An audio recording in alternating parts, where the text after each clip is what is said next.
Departamenti Amerikan i Shtetit publikoi sot raportin e përvitshëm të trafikimit të qenieve njerëzore në të gjithë botën.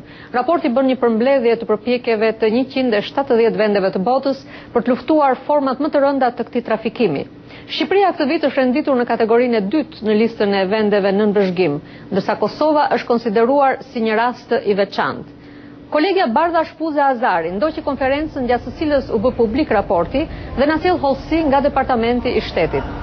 Bardha, sipas raportit, cila është gjendja e trafikimit njerëzor në Shqipëri dhe në Kosovë? Po, Laura, raporti i Departamentit të Shtetit mbi trafikimin e qenieve njerëzore përfshin të dhëna mbi 170 vende. Ajo i ndan ato në 3 kategori. Në kategorinë e parë përfshihen vendet të cilat kanë më pak probleme trafikimi, ndërsa në kategorinë e tretë përfshihen vendet ku ky fenomen është më i theksuar. Shqipëria faktikisht renditet në kategorinë e dytë dhe futet në listën e vendeve nën vëzhgim. Ky është faktikisht një hap pas për Shqipërinë, meqense në vitet e më parshme ajo është kategorizuar si vend i kategorisë së dytë, ndërsa Kosova këtë vit është në kategorinë e vendeve të veçanta, meqense gjatë periudhës më të madhe gjatë së cilës është përpiluar raporti, Kosova nuk kishte një qeveri efikase kombëtare. Raporti i Departamentit Amerikan të Shtetit është raporti më gjithëpërfshirës mbi përpjekjet e qeverive për të luftuar këtë fenomen.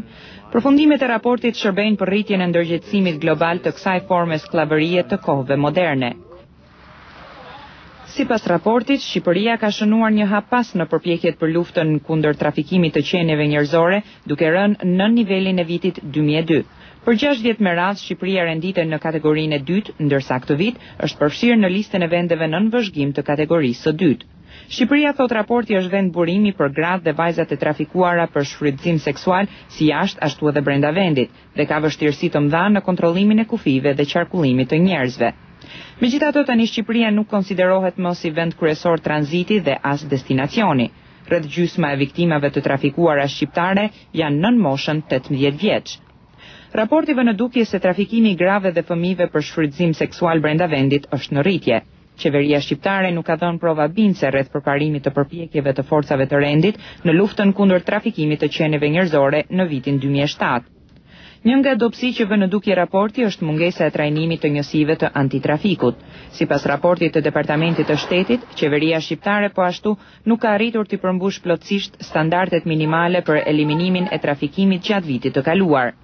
Aftësia e qeverisë për të financuar shërbimet mbrojtëse dhe të ndihmave ka qenë e kufizuar. Raporti thekson mungesën e shërbimeve riintegruese dhe rehabilituese, të cilat mbeten kritike për parandalimin e trafikimit të përsëritur të shtetasve shqiptar.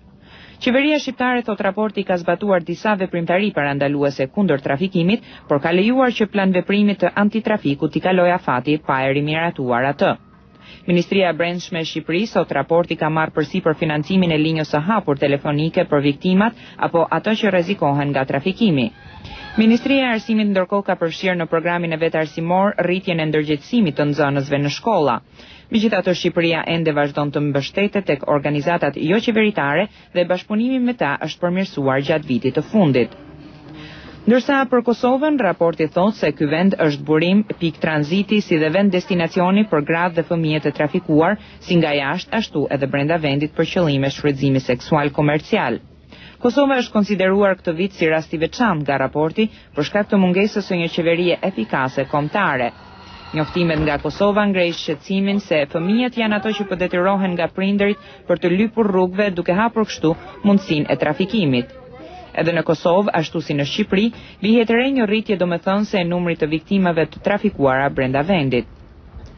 Pavarësisht se UNMIK ka qenë ai që është marrë për një kohë të gjatë me luftën kundër trafikimit të qenieve njerëzore, tani me kalimin e kompetencave tek autoritetet vendore, kjo përgjegjësi ka kaluar në duart e shërbimit policor të Kosovës.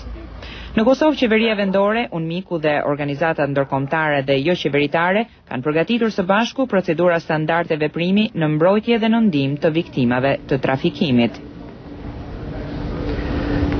Raporti Laura vë në dukje një prirje që me sa duket është përhapur në disa vende të rajonit dhe kjo është rritja e trafikimit të qenieve njerëzore brenda vendit. Si që thamë dhe më parë në raport, Shqipëria pra është renditur në kategorinë e dytë në listën e vendeve në vëzhgim, çka tregon një hap pas për Shqipërinë dhe gjithashtu kërkon që qeveria shqiptare të marrë masa më të rrepta kundër trafikantëve në luftën kundër trafikimit të qenieve njerëzore dhe sidomos në ndihmë të viktimave të trafikut. Laura? Faleminderit Bardha.